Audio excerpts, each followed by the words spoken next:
시작. 여호와께서 집을 세우지 아니하시면 세우는 자의 수고가 헛되며 여호와께서 성을 지키지 아니하시면 파수꾼의 깨어 있음이 헛되도다. 너희가 일찍이 일어나고 늦게 누우며 수고의 떡을 먹음이 헛되도다. 그러므로 여호와께서 그의 사랑하신 자에게는 잠을 주시는도다. 보라, 자식들은 여호와의 기업이요 태의 열매는 그의 상급이로다. 젊은 자의 자식은 장사의 수중의 화살 같으니 이것이 그의 화살통에 가득한 자는 복되도다.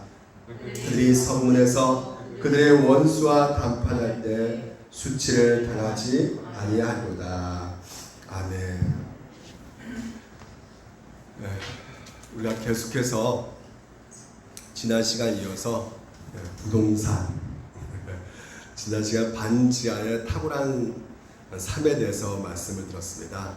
그것에 이어서 두 번째, 오늘은 지상에서의 탁월한 삶에 대해서 오늘 여러분과 같이 함께 말씀을 나눠보도록 하겠습니다. 여러분, 탁월한 삶, 이 탁월한 삶은 무엇일까요? 우리가 생각하는 탁월한 삶이 아닌 성경에서 말하는 탁월한 삶은 이렇게 정의할 수 있겠죠. 하나님의 이끄심을 따라 사는 삶이라고 말할 수 있습니다. 그리고 탁월함은 능력이나 역량이 아니라 어떤 형편과 처지에 있든지 하나님의 이끄심을 따라 살아가는 삶을 바로 탁월한 삶이다 하고 우리가 지난 시간에 우리가 살펴보았죠. 그 예중으로 제시하고 있는 것이 바로 탁월한 삶은 수월한 삶이 아니라 의미 있는 삶이다. 그 탁월한 삶은 쉬운 삶이 아니다. 더 보람 있는 삶이다 하고 말씀을 드렸고요. 또한 탁월한 삶은 편리한 삶이 아니고 좀 불편한 삶이라고 말할 수 있을 것 같습니다. 그리고 탁월한 삶은 부유한 삶이 아니라 바로 더 자족하는 삶이다 라고 말씀을 드렸어요. 그래서 지난 제가 어느 한날에 어떤 글을 읽었는데요. 그 글이 어떤 내용이냐면 어느 지방에서 회사 때문에 내려가가지고요. 그 지방에서 이제 은퇴하기까지 오래 살면서 쓴 어떤 한 가장의 어떤 글이었어요. 제가 이 글을 한번 읽어드릴게요. 서울 집값이 천정부지로 오를 때 가끔 쓸쓸한 상상을 해봅니다. 어떻게 하든지 인서울로 버텨냈으면 지금쯤 평균 10억 한다는 아파트 한 채쯤은 보유하다가 애들에게 물려줄 수 있지 않았을까라는 생각을 해보게 됩니다. 서울 촌땅으로 6살부터 20년을 살고도 땅 한 평, 집 한 채 소유한 서울 사람이 되지 못한 후 변방으로 물러났다가 지금은 꽤 오지 속에 속한 바닷가 마을에 살고 있습니다. 아직도 인서울을 않으면 지금의 평화를 누릴 수 있을지 모르겠습니다. 현지들 중에는 대놓고 말하기를 하비류, 이따가 제가 말씀드릴게요. 뭐라고 말하냐면 여기 루저들만 남아있습니다 라고 현지들은 말을 한다고 합니다. 처음에는 그 말이 받기 민망했습니다. 욕망을 쫓아 무한 경제 속에서 옮겨다니며 사는 분주한 도시형의 삶보다 심겨진 나무처럼 묵묵히 버티고 살아내는 삶이 결코 패배자의 삶이 아니다라는 것을 체험하며 살아가고 있습니다. 코로나와 자연재해 등으로 삶의 급속한 변화를 겪고 있는 이 시대에는 변방의 삶이 오히려 더 자유롭고 여유가 있어 보입니다라고 글을 썼습니다.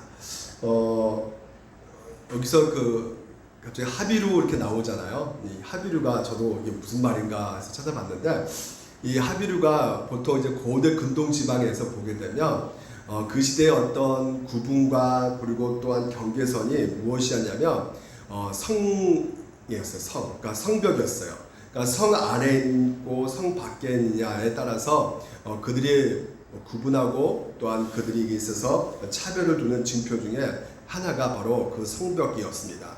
그래서 성 안에서 보호받고 성 안에서 사회적으로, 정치적으로, 경제적으로 보호받고 있는 사람들이 있는 반면에 성 밖에 있는 사람들은 전혀 보호를 받지 못하고 있는 상태가 되는 것이죠. 그래서 이스라엘 포함되어 있는 중도 지역의 그 메소포타미아 지역에서 아주 유행한 단어가 있었는데 그게 무슨 단어냐면 하비루라는 단어거든요. 하비루라는 이 단어가 무슨 뜻이냐면 쓰레기 같은 인간이라는 뜻이에요. 그러니까 인간 쓰레기라는 뜻인데 보통 구약 시대 때 그 이스라엘 민족을 뭐라 부릅니까? 히브리 민족이라고 부릅니다. 그러니까 히브리. 그래서 많은 구약 성경을 연구한 사람들은 학자들은요, 이 히브리가 어디서 유래됐을까 연구한 끝에 바로 이 하비루에서 유래됐구나라는 생각을 해보게 된다는 것이죠. 그러니까 그 당시만 해도 이스라엘 백성들이 나라가 생기지 못하고 정착하지 못하고 여러 주변 나라를 맴돌고 있으면서 주변 나라에게 불려주고 있는 그 이름들이 바로 하비류. 그래서 예수님께서도 신학의 하비류들을 그들을 상대했었죠. 병든 자, 그리고 병든 자는 성 안에 들어가지 못했습니다. 그리고 어떤 공직의 어떤 그 신분을 갖고 있지 못한 자들, 그리고 과부들, 고아들, 하비루 이런 사람들을 예수님께서 만나셨죠. 그러니까 하나님은 어떤 분이신가를 우리가 보여줬을 때 그 속성 가운데 그렇습니다. 하나님은 이스라엘 민족을 만났다. 히브리 민족을 하나님의 택한 백성으로 삼으셨다는 것은 그 당시에도 많은 강한 민족이 있음에도 불구하고 그렇게 연약하고 그렇게 진짜 쓰레기 같은 그런 연약한 자를 택하셔서 하나님께서 인도하고 계시는 그 모습을 보았을 때 하나님이 어떤 분이라는 것을 우리가 충분히 알 수가 있게 되는 것이죠. 그래서 예수님도 충분히 그 당시에 하비루 사마리아 사람들이 하비루였거든요. 사마리아 사람들은 그 당시만 해도 쓰레기 중에 쓰레기라고 취급받았고 그래서 도시에 그 사마리아 사람들 오면 이 도시가 오염된다고 해서 쫓아내버리는 하비루 인생.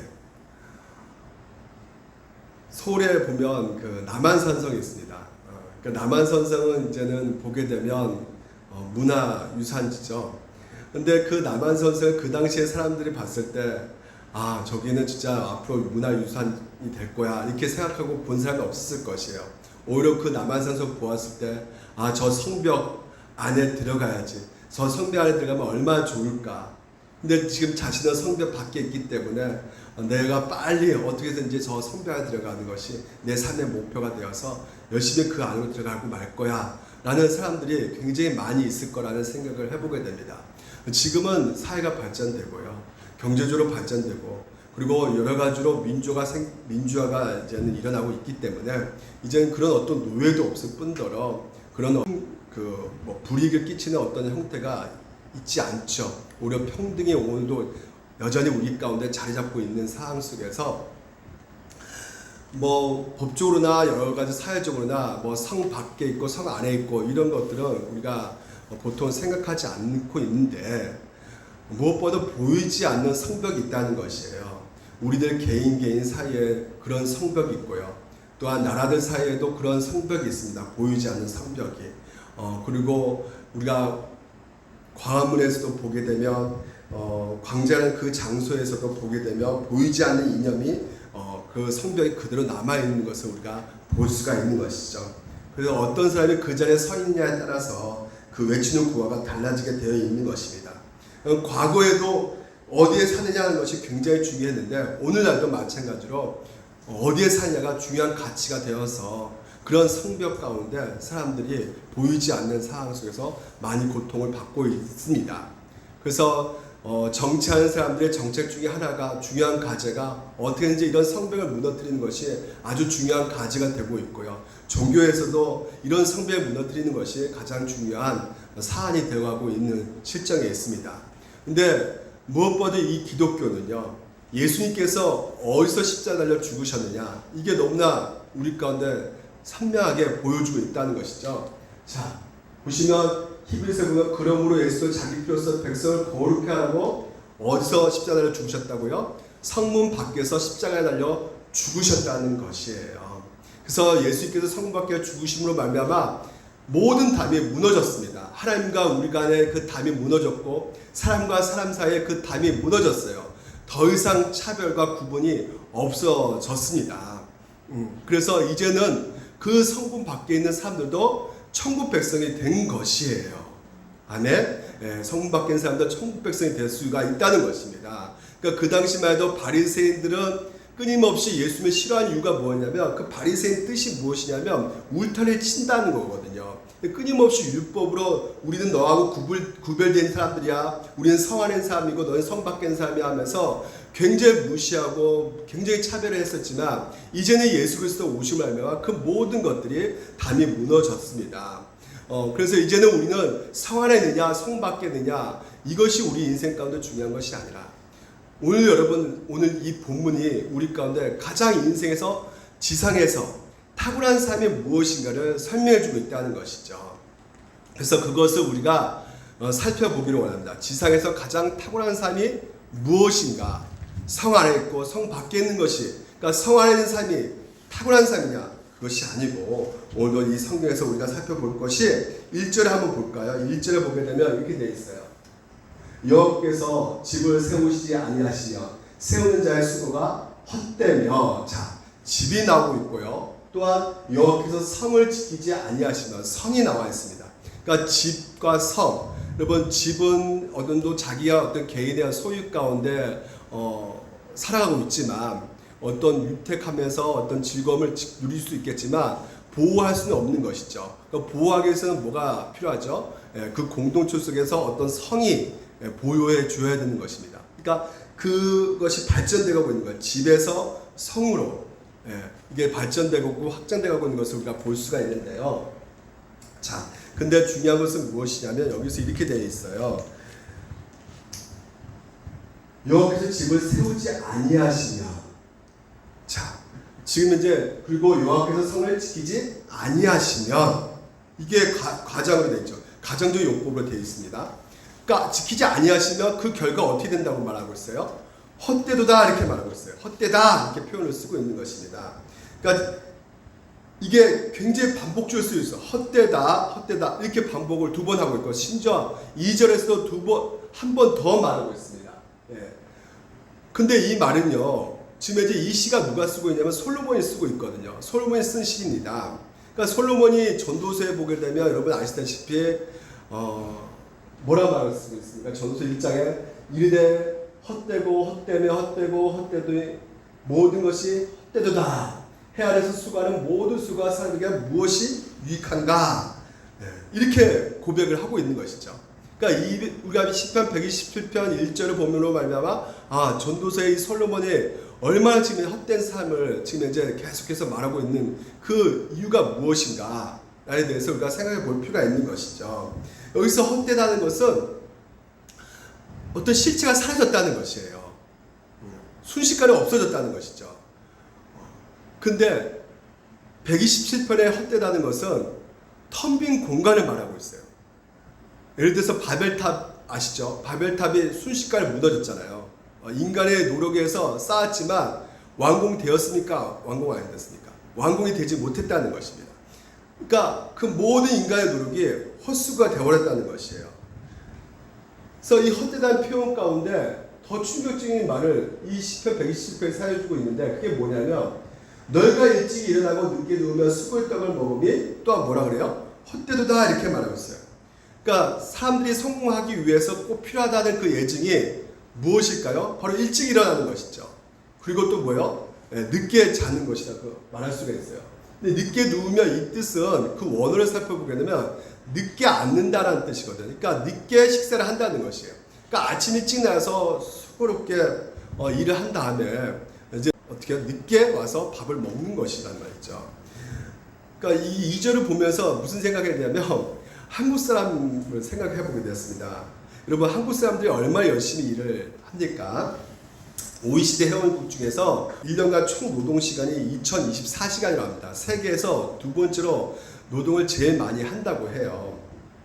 근데 최근엔 주 근로 50시간 근로제인가 그것 때문에 이 순위가 좀 뒤로 처졌는데요. 그만큼 한국 사람들에게는 있어서는 이 일을 많이 하는 민족이라는 것은 아마 모든 국가에서 다 알고 있어요. 그래서 그 각 나라마다 별명 붙였는데 뭐 일본은 뭐 로봇, 뭐 그리고 중국 하면 뭐 이산화탄소 매연이 많이 풍기니까요. 근데 우리 한국은 워크홀릭, 뭐냐면 일 중독이라는 것이에요. 그래서 우리나라 일을 열심히 하는데 2절에 뭐라 표현하고 있습니까? 수고의 떡을 먹는 거죠. 그러니까 열심히 일해서 눈물 적는 빵까지 먹으면서 열심히 그 고통 가운데 참으면서 일을 하는데 뭐라 말하면 그것 또한 헛되다고 이렇게 말을 하고 있어요. 그러면 이 시편 기자가 성실히 일하는 거, 열심히 사는 거 이걸 부정하는 것이냐? 아닙니다. 그런 것을 말하고 있는 것이 아니라 열심히 살아야 됩니다. 성실하게 살아야 되는 것이에요. 그것을 말하고 있는 것이 아니라 뭐가 주된 쪽이에요? 자, 여호와께서 집을 세우지 아니하시면이에요. 다시 말해서 하나님을 의존하지 않고 하나님 없이 자기 힘과 노력으로 성실을 가지고 하는 모든 일들이 헛되다라고 말을 하고 있는 것입니다. 역사의 주권자이신 하나님이 그 모든 것을 이루어가고 계심에도 불구하고 하나님 상관없이 그 일을 하고 있다면 그것은 바람을 잡는 것 같이 헛된 것이다 라는 고백을 우리가 이 시편 기조를 통해서 보게 된다는 것이죠. 여러분도 그것을 경험해 보지 않습니까? 지금까지 살아온 날들을 우리가 생각해 보게 되면 1절, 2절 이 고백이요. 어렵지 않게 나의 고백으로 그래 내가 그렇게 살아왔지 내가 그렇지 라는 고백을 하게 된단 말이죠. 근데 우리가 이 다음의 내용을 보게 되면 헛되도다 그러므로 여호와께서 그의 사랑하는 자에게는 잠을 주시노다 이렇게 되어 있어요. 잠을 주시는다. 그러니까 참 많은 분들은 굉장히 이거 위로받게 되죠. 예배 시간에 내가 왜 졸린가 했더니 하나님은 나를 사랑하셨기 때문에 졸림을 주셨구나.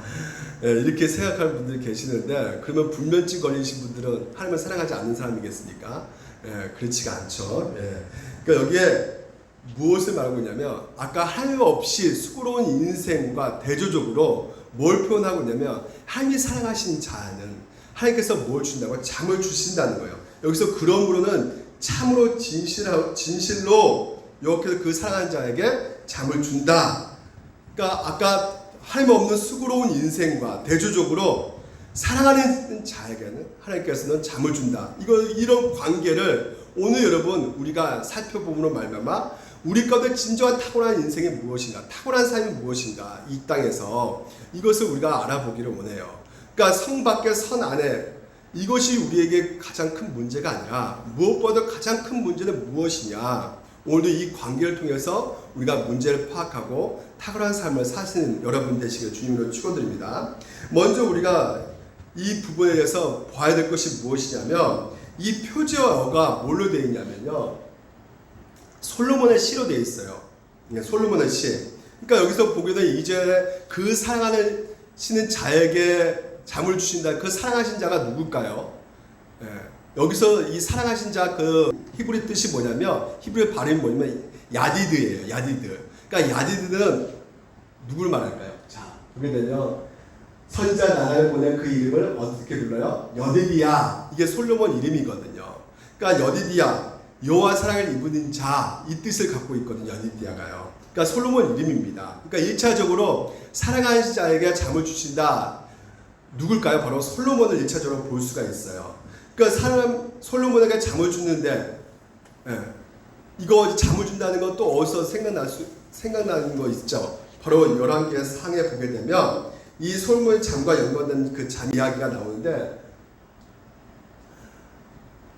꿈에 나타나신 거예요. 하나님께서. 그래서 너의 소원을 말해라. 내가 다 들어주겠다. 그래서 솔로몬이 뭘 구하죠? 지혜를 구하죠. 지혜를 구합니다. 그래서 하나님께서 그 지혜의 축복을 주시는데 자, 어떨 때도 하나님께서 이 복을 주시느냐? 아까 2절의 그 뜻을 우리가 새 번역어 성경으로 우리 아이들을 위해서 좀 번역을 해드렸는데요. 자, 보십시오. 일찍 일어나고 늦게 눕는 것, 먹고 살려고 애써 수고하는 모든 일이 헛된 일이다. 진실로 주님께서는 사랑하신 사람에게는 그가 잠을 자는 동안에도 뭘 주신다? 복을 주신다고 되어 있는 것이에요. 그러니까 일찍 일어나 늦게까지 수고하지만은 헛된 인생을 사는 것과 대조적으로 잠을 자는 동안에도 하나님께서 복을 주는 인생, 이것을 1절, 2절을 대조적으로 우리 가운데 말하고 있는 것입니다. 그러니까 잠을 자는, 오늘 잠을 자는 동안에도 복을 받는다. 이 말이 무슨 말인가? 이 말이 무슨 뜻일까? 그 의미를 알아보려면 신명기 33장 보면 알 수 있어요. 신명기 3장에 보게 되면 베냐민에 대하여는 이르시되 여호와의 사랑을 입은 자 똑같죠. 곁에 안전히 살게 된다는 것이요. 그리고 여호와께서 그를 날이 마치도록 보호하게 된다는 것이죠. 그리고 또한 그를 자기 어깨사에 있게 하신다는 것입니다. 자, 여호와 사랑 입은 자는 그 특기가 무엇이냐면 바로 하나님이 주신 그 약속이 무엇이냐면 그 곁에 안전히 살게 된다고 말하고 있고요. 그리고 보호해 준다 말하고 있고요. 그리고 또 자기 어깨 사이에 두게 하신다는 것. 그러니까 어깨 사이에 두게 하신다는 것은 이 어깨, 이게 좀 그 헬스 용어로 견갑골이라고 하는데 이 등에 등, 그러니까 등에 이렇게 딱 매게 하신다는 것이에요. 그 12절을 또 우리가 친구들 위해서 또 새롭게 번역해 보면 베냐민 지파를 두고서 그는 이렇게 말하였다. 주님께서 사랑하신 베냐민은 주님 곁에서 안전하게 산다. 주님께서 베냐민을 온종일 지켜주신다. 베냐민은 주님의 등에 업혀서 산다. 그러니까 하나님께서는 어떻게 하시냐 베냐민을 오늘 우리 자녀들에게 어떻게 하시냐 바로 주님의 등에서 업혀서 산다고 말을 하고 있어요. 아버지 등에 업혀서 산다고 이런 축복을 주님께서 주신다고 약속을 하고 있다는 것이죠. 그 하나님의 등에 업고 산다는 것이 무슨 말일까? 무슨 뜻일까요? 우리가 이것을 묵상할 필요가 있는 것이죠. 그러니까 아버지가 아들과 딸과 같이 함께 여행길을 떠납니다. 여행길을 떠나는데 한참 걸으니까 이 자녀들이 어때요? 지쳐버렸죠. 노곤하고 피곤해가지고 막 칭얼거립니다. 아빠 나 더 이상 못 가요. 그러면 어떤 아빠가 야, 너 왜 이것밖에 못해? 너 그것도 못 참아? 끝까지 가야지. 빨리 일어나! 이런 아버지가 있을까요? 그렇지 많이 힘들지? 아빠가 업어줄게. 등에다 엎어. 그리고 걸어갑니다. 그러니까 아들과 딸을 아버지 등에 있지만요. 어때요? 그 여행은 계속 진행되고 있는 것이죠. 끝까지 가게 되는 것입니다. 포기하지 않습니다. 그러니까 그 등이 엎여서 그 아들과 딸은 잠을 자기도 하죠. 결국은 그 아버지는 날이 마치도록 어떻게 해요? 끝까지 보호하고 그리고 그 여행을 완수를 할 것입니다. 바로 이것입니다. 하나님 아버지 등에 거한다는 말은 어떤 의미냐? 나는 아무것도 할 수 없는, 내가 아무것도 못하는 모든 것이 멈추는 상황일지라도 하나님 아버지는 그 일을 행하신다는 뜻입니다. 아멘. 우리가 일을 멈추고 있는 동안에도 우리 하나님 아버지께서 그 일을 계속해서 나가신다는 뜻이에요. 그러니까 하나님께서는 반드시 그 일을 마치신다는 뜻입니다. 그래서 여러분, 우리는 이것을 끝까지 믿느냐 안 믿느냐 그것에 놓여져 있다는 것이에요. 지상에서 탁월한 삶은 다른 것이 아닙니다. 하나님께서 오늘도 우리 인생 가운데 우리가 아무것도 할 수 없지만 끝까지 하나님께서 일을 하신다는 것을 믿는 것이 바로 오늘 우리 인생 가운데 가장 탁월한 삶이 되는 것입니다. 여러분, 지금 현재 코로나 사태 너무 심각합니다. 벌써 8개월이 지났어요. 1월달부터 8개월 오프라인 예배 드리고 온라인 예배 동시 같이 드리고 있습니다. 저는 몇 주 전에 그래도 이 광주에는 확진자가 별로 없어가지고요. 이제는 곧 있으면 우리가 오프라인으로 이제 서로 마스크도 벗고 이제 또 점심 때는 식사도 같이 하면서 얼굴 보면서 이제 같이 교제도 나눌 수 있겠구나. 그래서 기쁜 마음으로 보냈는데 갑자기 광화문에서 그냥 무더기로 그냥 쏟아져가지고요, 확진자가. 모든 것이 온스톱 돼버렸어요. 지금 뭐 거리두기가 2단계로 지금 이제 되었지만요. 이게 3단계, 원래 3단계까지 갈 수밖에 없는 상황이지만 이 경제적으로 너무나 지금 이제 안 돼가지고 차마 어떻게 정부도 어떻게 할 수가 없는 거예요. 왜? 3대 가면 지금 송상공, 뭐 자영업자, 뭐 관광업소 사업하신 분들 웬만하면 다 지금 이제 거의 무너지게 된다는 것이죠. 학원 하신 분들도. 그러니까 어떻게 할 수가 없는 올수도 된 상태가 돼버렸어요. 활동을 못하는 상태가 돼버린 것입니다. 지금 저도 그 지난 목요일에 저희 아버님 생신이었어요. 아버지 생신에 가서 서울 가가지고 사진도 찍고, 그리고 가족 사진이 없어 가족 사진도 찍고, 그리고 요번 게 아버지 생신이니까 어떻게 복음을 좀 전하겠다는 그 계획 가운데 열심히 치밀하게 준비하고 딱 됐는데 올라오지 말라고, 지금 코로나 때문에 절대 올라오지 말라고 해서 지금 못 올라가고, 결국은 진짜 우리 힘으로 할 수 있는 게 아무것도 없더라고요. 여러분, 우리가 살아가는 인생 그렇지 않습니까? 우리의 나약함 때문에, 우리의 연약함 때문에, 우리 실수 때문에 하고 싶지만 아무것도 못하고 멈추고 있을 때 하나님 등에 업힌 자는 어떻다고 말하고 있어요. 지금 현재 하나님 아버지께서 그 일을 멈추지 아니하시고 계속해서 해나가신다. 마침내 날이 마치도록 완성에 갈 것이다. 도착할 것이다. 그 여행을 마치게 할 것이다 라는 것이 하나님의 약속이고, 바로 이것이 하나님의 사랑을 입은 자들은 바로 하나님의 등에 업힌 자들의 라는 것을 여러분, 오늘 우리가 받고 있는 축복이라는 것을 여러분들 믿으시기 바랍니다. 그러면서 3절에 이렇게 말하고 있어요. 보라, 자식들은 여호와 기업이요 태의 열매는 그의 상급이로다, 이렇게 말하고 있습니다. 아까 2절에는 우리의 그 인생에 하나님 없이 살아가는 그 인생의 무상함, 그래서 하나님의 절대 주권 가운데 얘기하고 있으면서 오늘 하나님이 또한 주신 축복이 뭐냐면 이 가정의 복을 지금 이제 말씀하고 있거든요. 근데 이것은 전체적인 127편에 우리가 위에 보게 되면 성전에 올라간 노래라고 아까 살펴보았잖아요.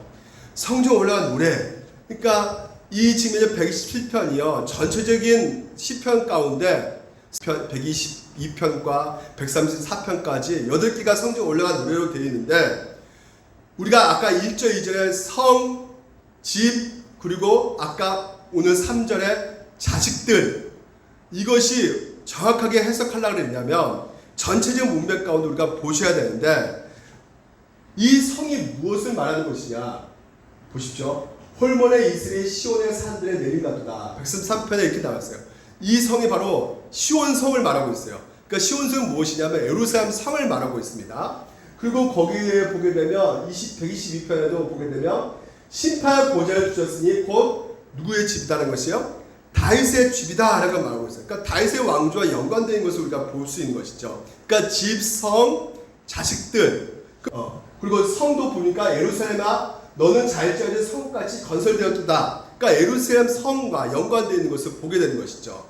그리고 그럼 자식들은 무엇이냐? 바로 32편에 이렇게 말하고 있어요. 내 자신은 내 언약과 그들에게 교훈하는 내 증거를 지킬진대 그들의 후손도 영원히 내 왕에 앉으라 하셨도다. 뭐와 연관되어 있어요? 그 자식들은 그렇죠. 다윗의 후손들과 연관이 되어 있는 것을 보게 됩니다. 그러니까 127편이 어떤 의미냐면 결론적으로 예루살렘 성과 그 성전 건축과 그리고 다윗의 왕조의 계승을 배경으로 하고 있다는 것입니다. 무슨 말이냐면 한마디로 얘기하면 하나님의 시온을 세우기 위한 하나님의 프로젝트라는 것이에요. 예루살렘을 세우기 위한 하나님의 프로젝트. 그래서 하나님께서 어떻게 이 시온성, 하나님의 그 시온을 하나님의 프로젝트라는 것이에요.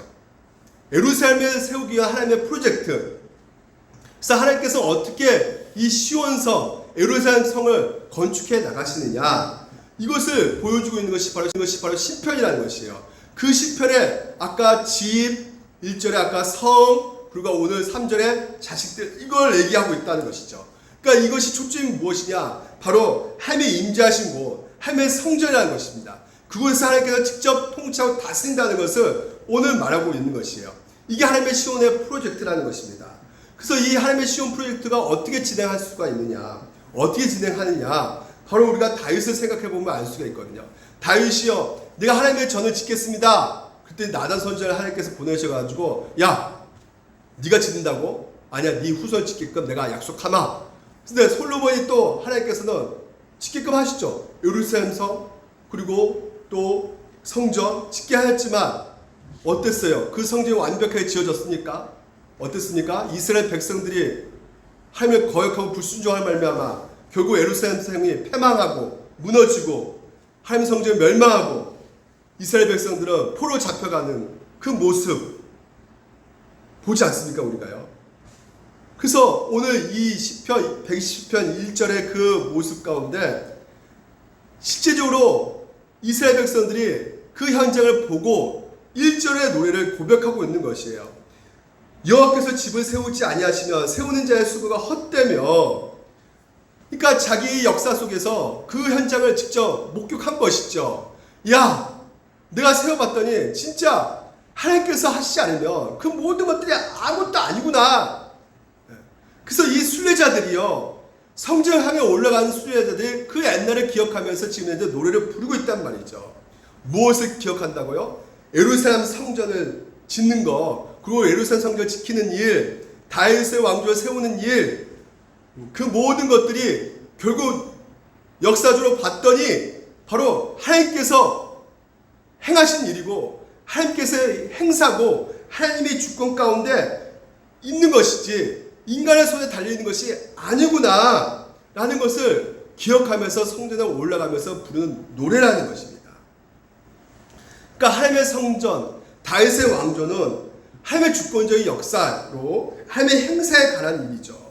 사람이 아무리 수고하고 애를 쓴다 할지라도 할 수가 없는 것이란 말이에요. 그것을 순례자들이 노래하고 있는 것입니다. 그러니까 이 시편 120편 이 성취와 완성 내다보면서 앞으로 궁극적으로 이 성전은 무너지지 않을 것이다. 그 앞으로 반드시 이루어질 것이다 하는 것을 바라보면서 순례자들이 지금 현재 노래를 하고 있는 것이에요. 그래서 127편이 결국 언제 완성되어집니까? 이게 언제 성취가 됩니까? 결국 이 성전이 누가 건축하는 것이라고요? 하나님이 건축하시는 것이에요. 그러니까 하나님이 뭐라 말하냐면 이 시편에서 건축가 이렇게 표현을 하고 있거든요. 하나님이 이스라엘 세우는 건축가라는 것이요. 자, 이렇게 되어 있죠. 이스라엘 지키시는 이는 졸지도 아니하시고 중부지도 아니하시로다. 파수꾼이란 말이에요. 하나님은 여호와는 너를 지키시는 이시나, 하나님이 지키신다는 것이죠. 여호와께서 내 오른쪽에서 내 근을 대시다니 낮에 해가 너를 사게 하지 아니하며 밤의 날도 너를 해치지 아니하리로다. 이렇게 우리 하나님께서는 건축가이시며 또한 하나님은 파수꾼이신데 그 시온 프로젝트, 그것이 어떻게 하나님께서는 궁극적으로 이루어 가시는가? 바로 하나님을 사랑하시는 자, 하나님이 사랑하시는 자, 하나님을 사랑하신 자를 통해서 이루신다는 것이에요. 그럼 하나님을 사랑하신 자가 누굴까요? 그리고 누굴까요? 자,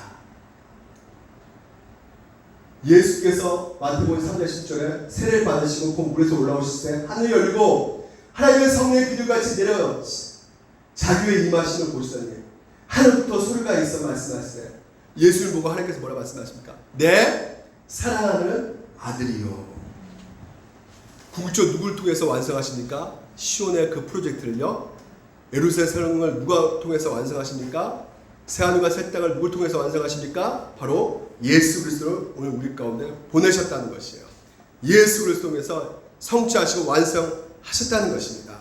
여러분, 하나님을 사랑하시는 자, 그래서 어떤 과정으로 이 하나님의 프로젝트를 완성해 가십니까? 아까 2절 사랑하신 자에게는 뭘 준다고요? 아까 뭘 준다고 했어요? 사랑하신 자에게는 잠을 주신다 그랬죠. 그렇죠? 이 잠이 바로 세나입니다.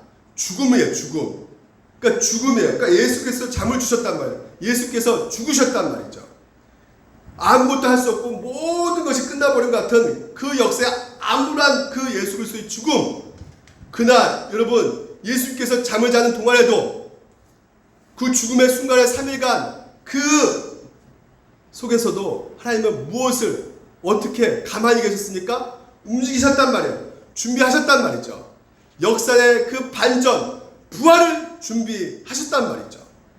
그래서 예수께서 다시 살아나셔서 하나님의 성전으로 이 땅에 세우시고 궁극적으로 하나님의 영인 성령을 우리 가운데 보내주셔가지고 바로 오늘도 하나님의 성령 받고 있는 이 예수 그리스도를 믿는 자들에게 하나님의 교회를, 성전을 세워가시는 이 놀라운 시온성의 프로젝트를 하나님께서는 지금 현재 완성해 나가신다는 것입니다.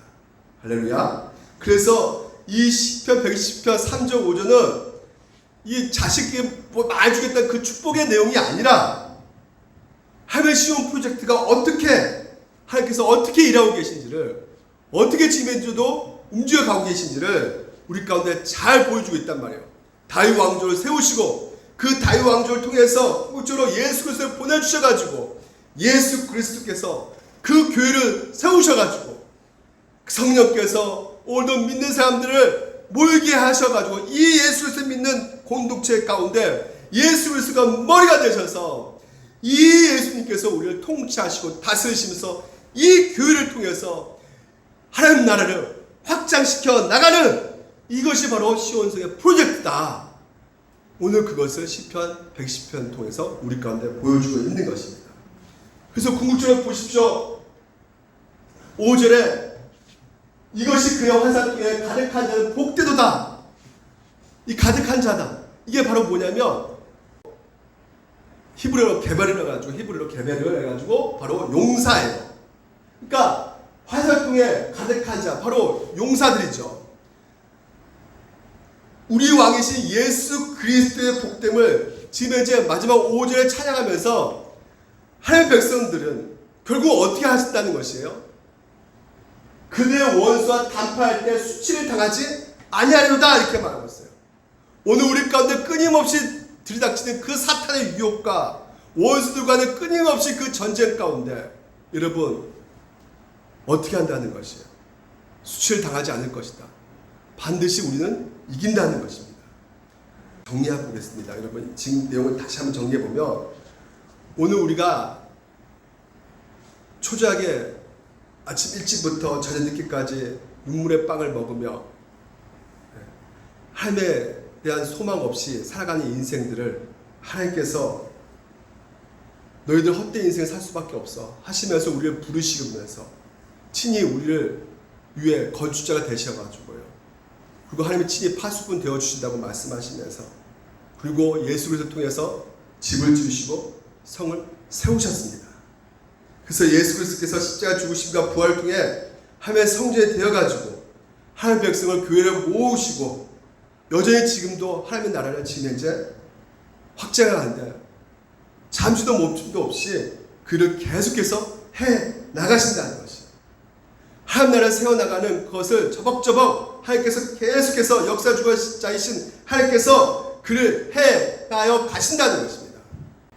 그러나 그 일과 상관없이 오늘도 인간의 노력과 인간의 수고와 지혜 하나님 없이 하나님을 의존하지 않고 살아가는 그 인생 성경에서 뭐라 말한다고요? 헛되도다 이렇게 말을 하고 있단 말이죠. 그래서 하나님께서는 다시 한번 말씀드립니다. 우리 가운데 복되게 살기 위해서 예수 그리스도를 우리 가운데 보내주시고 그래서 그 예수 그리스도를 의지하고 예수 그리스도 소망 삼고 예수 그리스도가 힘이 되고 의지할 자에게 그에게 어떻게 약속을 해주고 있는 것인가? 어떤 약속을 주신다고요? 잠을 자는 동안에도 복을 주신다는 것입니다. 하나님이 사랑하는 자는 하나님께서 등에 업히신 자이다. 하나님께서는 그 인생 가운데 그 등에 업고 끝까지 완성해 나가실 것이다. 오늘 하나님께서 우리 가운데 약속해 주고 계시는 것입니다. 예수께 의지하는 자, 예수께 소망하는 자, 그 자는 하나님께서 등에 엎으시고 하나님 동참하며 오늘도 하나님의 그 복을 주신다고 약속하고 계세요. 그래서 여러분 모래의 그 발자국 아시죠? 이 모래의 발자국 어떤 사람이 꿈을 꿨는데 주님과 함께 해변을 걷는데 그 인생 가운데 해변을 걸어봤더니 지난 과거를 봤더니 발자국이 그 고난과 그 고통의 시련 가운데 발자국이 내 발자국밖에 안 보이는 것 같아요. 그래서 하나님 앞에 따듭니다. 하나님 나 이렇게 힘들 때 하나님 뭐 하셨습니까? 같이 나를 걸지 않으시고 근데 하나님께서 뭐라 말씀하십니까? 너가 힘들고 지치고 어려웠을 때 내가 너를 등에 업고 내가 걸은 발자국이야. 하나님이 직접 걸으셨던 발자국이라는 것이에요. 여러분 그렇습니다. 하나님께서 여러분들의 아무리 인생의 수고와 노력과 자신제로 애를 쓰고 노력하고 살아도 그것이 헛되고 헛된 인생을 살 수밖에 없는 그 인생들 하나님께서 지금 현재 불러주셔서 우리를 등에 업고 지금 현재 목적지를 향해서 지금 현재 달려가고 있는 것입니다. 오늘 여러분 날이 맞도록 하나님께서 우리를 보호하신다는 것을 믿으시기 바랍니다. 하나님이 그 일을 완성해 나가실 것이에요. 마지막 번째 지상에서 탁월한 삶은 그럼 무엇이냐? 오늘 이 시편 120편 그대로 고린도 전서 3장에 나와 있습니다. 고린도 3장에 지상에서 가장 탁월한 삶은 자, 보십시오. 내게 주신 하나님의 은혜를 따라 내가 지은 건축자와 같이 터를 닦아두네. 다른 이가 그 위에 세우나 그러나 각각 어떻게 그 위에 세울까를 조심할지니라. 여러분, 이 땅에 살면서 반드시 우리가 집을 지을 텐데 너희가 조심할 것이 있다. 그럼 조심할 것이 무엇이냐? 하나님이 정해주신 그 터 위에 집을 지어야 된다는 것이에요. 다시 말해서 예수 그리스도로 말미암아 살아가는 그 인생이야말로 참된 의미로서 인생이다. 그렇지 않고는 다 모든 것이 아까 시편 127편 말씀처럼 헛되다 라고 말하고 있는 것이죠. 11절에 이 닦아둔 거 외에 능히 다른 터를 닦아줄 자가 없으니 어디 터에 세워야 된다고요? 예수 그리스도 터 위에 세워야 된다 말하고 있는 것입니다. 그러니까 예수님만이 우리 인생의 집의 유일한 터가 되신다는 것이에요. 그렇습니까? 왜 예수님만이 우리 인생의 터가 되는 겁니까? 이 땅에 그 모든 것들을 누가 만드신 것이에요? 땅 주인이 누구예요? 우리니까? 하나님이십니다. 하나님이 이 모든 것을 만드셨단 말이에요. 천지만을 만드신 하나님이시란 말이죠. 그래서 땅 주인 하나님 허락 없이 아무도 이 땅에서 제대로 된 집을 지을 수 없기 때문에 그렇단 말이에요. 오직 예수 그리스도 위에 집을 짓고 사는 사람들에게만 하나님께서는 건축 허가를 주시는 분이시란 말이에요. 그래서 오직 예수 그리스도 터 위에 집을 짓는 사람에게만 건축 허가를 내어주십니다. 이 터 위에 아닌 모든 집들은 하나님께서 뭐라고 말씀하시면 절대 집을 지을 수 없다 말씀하고 있는 것이에요. 며칠 어저께인가요? 어떤 분하고 전화하면서 그분이 그러시다고. 나 세종시에 지금 아파트가 막 10억 올라가는데 주변 친척들은 다 세종시 집을 샀는데 그 부럽냐고 그랬더니 너무 부럽다고 그래. 진짜 10억 됐다는 거예요. 그래서 너무 부럽다는 거예요. 자기는 돈이 없어서 집을 못 샀는데 너무나 진짜. 근데 여러분 성경에서 뭐라고 하냐면 만일 누구든지 금이나 은이나 보석이나 나무나 풀이나 집으로 이 터 위에 세우면 각 사람의 공중에 나타날 테니까 그날의 공중에 밝히는 이는 불로 나타내고 그 불이 각 사람의 공적이 어떠한 것을 시험할 것입니다. 이 공적이라는 말이 무엇입니까? 바로 일한 거, 이뤄놓은 거, 내가 열심히 평생 집을 짓으려고 고생했던 거, 이 공적이란 말이죠. 근데 우리가 평생 짓는 집이 반드시 마지막 날에 평가를 받는다는 것이에요. 뭘로요? 불로. 화염 방사기로 쫙 불로 막 한답니다. 그러면 어떻게 될까요? 집이 불사르지겠죠. 태워지겠죠. 근데 그 불타지 않고 그대로 있다면 그 집은 어떻게 된다고 말하고 있어요? 누구든지 그 위에 세운 공적이 그대로 있으면 상을 받는다는 것이죠. 칭찬을 받게 된다는 것이죠. 하지만 누구든지 그 공적이 불타면 해를 받으니 그러나 자신을 구원받되 불 가운데서 받을 것 같으리라. 그러니까 여러분 누구든지 공적이 다 불타버려도요 결국 우리가 어떻게 된다는 것이에요. 한평생 우리가 쓸모없는 인생을 산다 할지라도 예수 믿고 있으면 바로 어떻게 된다는 것이죠? 구원 받는다 못 받는다는 거예요. 구원 받는다는 것이죠. 혼란을 다 태워버린다 할지라도 예수 믿고 있으면 그 사람 구원 받는데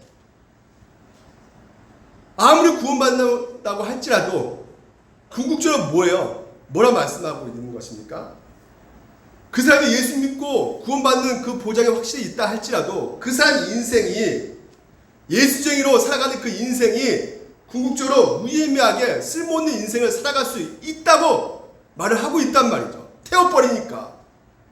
그러니까 예수 믿어 구원받겠지만 그 사람 평생이 홀라 불태우는 쓸모없고 결국 타버리게 될 그런 집을 짓는 인생이 될 수가 있다고 성경에서 말을 하고 있단 말이죠. 아까 127편 불신자들에게 쓴 시가 아니란 말이에요. 오늘도 우리 믿는 자들에게 쓴 시란 말이에요. 오늘도 여호와를 의지하지 않고 자기 집을 짓는 자기 노력과 자기 힘으로 어떻게든지 해보려고 하는 그 모든 것들. 그래서 성경에서 어떻게 그럼 집을 지어야 됩니까? 목사님 어떻게 집을 지어야 됩니까? 오늘 이 고린도전서 보세요. 그대로 말하고 있어요. 아까 시편 110편 그대로 그 내용이 여기서 그대로 얘기하고 있어요. 신학에서는 불연 내장제가 있잖아요. 절대 타지 않는 내장제가 있단 말이죠. 예? 그 재료를 쓰면 되는 것이에요. 타지 않는 거. 그거 타지 않는 것이 뭐랄까요? 아까 금은 보석은 탈까 안 탈까요? 타지 않죠. 그럼 금은 보석으로 되는 그 집이 무슨 집일까요? 바로 이겁니다. 자, 우리 같이 한번 읽어볼까요? 시작. 너희는 너희가 하나님의 성전인 것과 하나님의 성령이 너희 안에 계시는 것을 알지 못하느냐. 여러분이 바로 뭐라고요? 예수 믿고 있는 여러분이 하나님의 성전이에요. 왜? 거기에 누가 거하고 계시기 때문에, 하나님이 거하고 계시기 때문에, 성령 하나님이 거하고 계시기 때문에 성전이라고 말을 하고 있어요. 근데 누구든지 하나님의 성전을 더럽히면 하나님 그 사람을 멸하시리라. 하나님의 성전은 뭐라고요? 거룩하니 너희도 그러하라 이렇게 말하고 있어요. 그러니까 예수 믿는 사람이 평생 짓는 집이 바로 성전인데, 성전이 무엇입니까? 거룩한 성, 거룩이란 말이죠. 그러니까 금이나 은이나 보세나 이 자재는 뭘 말합니까? 뭘 말해주고 있는 것이에요? 바로 불타지 않는 자재, 거룩이라는 것이에요. 거룩이라는 이 말이 오늘도 인생의 집을 짓는데 유일한 자재가 되는 것입니다. 거룩한 것만만 불타지 않고 오늘 우리 인생을 탁월한 인생, 진짜 참된 인생의 의미 있게 만들어주는 그 자재가 바로 거룩이라는 것이에요. 그래서 예수 믿고 나서 우리 평생 쓸모있고 마지막 날에 예수에 의해서 잘 지었다 평가받는 그 인생이 되기 위해서는 여러분 우리가 어떻게 해야 되겠습니까? 반드시 이 거룩이라는 자재를 사용하셔야 되는 것이죠. 성 안에 있느냐 성 밖에 있느냐, 그게 오늘 여러분 우리에게 중요한 의미가 있는 것이 아니라 우리가 어떤 자재를 쓰고 있느냐, 그게 바로 무엇이에요? 거룩이라는 것이에요. 거룩이라는 자재로 인생의 집을 지을 때만이 우리가 탁월한 삶, 의미 있는 삶을 우리가 살 수 있게 되는 것입니다. 10억짜리 세종시에 아무리 그 집을 두 채, 세 채 갖고 산다 할지라도 거룩한 삶이 아니라면 그것은 다 무엇이에요? 불타고 없어질 것이란 말이죠. 아무것도 아니란 말이죠. 예. 아무리 광화문에 가가지고 버스 탔을 때 동원해가지고 광화문 가서 구호 외치고 나라를 생각하면서 한다 할지라도 그 삶이 거룩한 삶이 아니라면 아무것도 아니라는 것이에요. 오늘 여러분, 그러면 거룩한 삶이 무엇입니까? 거룩이 무엇입니까? 출애굽기 모세 만나는 그 현장 가운데 하나님께서 신을 벗으라. 왜 벗으랍니까? 너가 있는 그 거룩한 땅이 있기 때문에 벗으라는 것이에요. 여호와를 만날 때도 마찬가지로 군대 장관이 신을 벗으라. 왜? 너가 있는 곳은 거룩한 땅이기 때문에. 그럼 그 신을 벗으라는 것이 무엇입니까?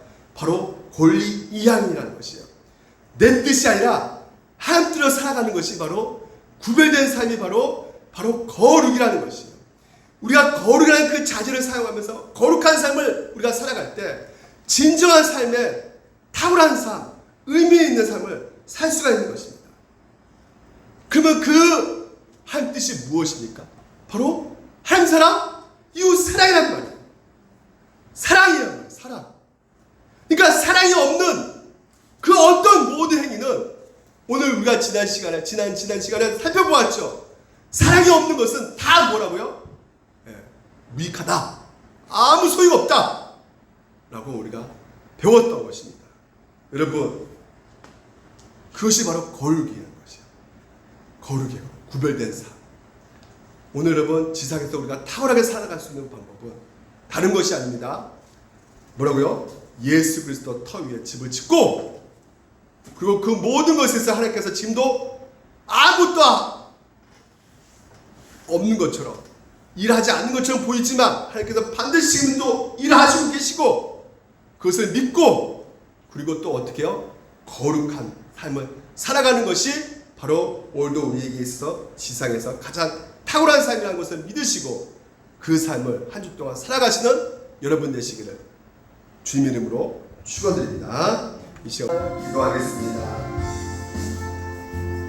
오늘도 하나님께서 우리에게 주신 이 말씀 우리가 붙잡고 주여 아버지 한 주 동안 살아가는 그 모든 삶 속에서 하나님께서는 살아가신 자들을 등에 업으시고 날이 마치도록 걸어가신다고 약속하셨으니 오늘도 우리 모든 물된 노상교회 성도들 아무리 노력하고 힘쓰고 애를 쓴다 할지라도 삶이 없는 그 성실함은 욕망에 향한 몸부림에 그치지 않음을 더욱더 알게 해주시고 그래서 하나님의 성전이신 예수 그리스도를 다시 바라보도록 하여 주시옵시고 예수 그리스도와 함께 비로소 소망을 갖고 의미 있는 인생을 살 수 있는 주님의 택한 백성으로서 주여 아버지여 더욱더 거룩하며 더욱더 성결하며 걸어갈 수 있는 우리 모두가 될 수 있도록 주께서 은혜 위에 은혜 내려 주시옵소서.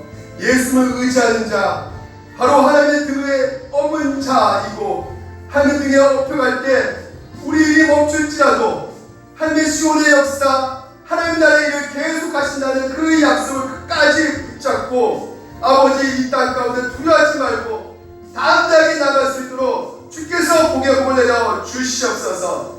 이 시간 주의 그 은혜에 감사해서 예물을 드립니다. 이 예물이 하나님 뜻대로 사용되게 하여 주시옵시고 하나님 사랑 이웃사랑으로 많은 사람들에게 사랑으로 쓰임받을 수 있는 그런 물질이 되게 도와주시옵시고 또한 받지 못한 손길을 주님께서 기억해 주시사 이 코로나19로 인해 힘들어하고 지쳐있는 그 심령 속에서 주님께서 더 하나님 주신 말씀이 깨달음으로 말미암아 하나님께서는 지금도 우리를 지켜주시고 쉬지 않고 졸지도 않으신 그분께서 우리를 끝까지 목적지를 향해 달려가고 있음을 믿고 또한 일어나게 하여 주시옵소서. 오늘도 함께해 주시니 감사드리며 예수 그리스도 이름으로 기도드렸습니다. 아멘. 이제는 우리 주 예수 그리스도의 은혜와 하나님의 넓으신 사랑과 성령님의 감화교통으로 충만하심의 역사가 우리 인생 가운데 지상에서 가장 탁월한 삶이 예수 그리스도 터 위에 집을 짓고 거룩한 삶을 살기로 결단하는 주님의 자녀들 머리 위에 이제부터 영원토록 함께 있을 지어다.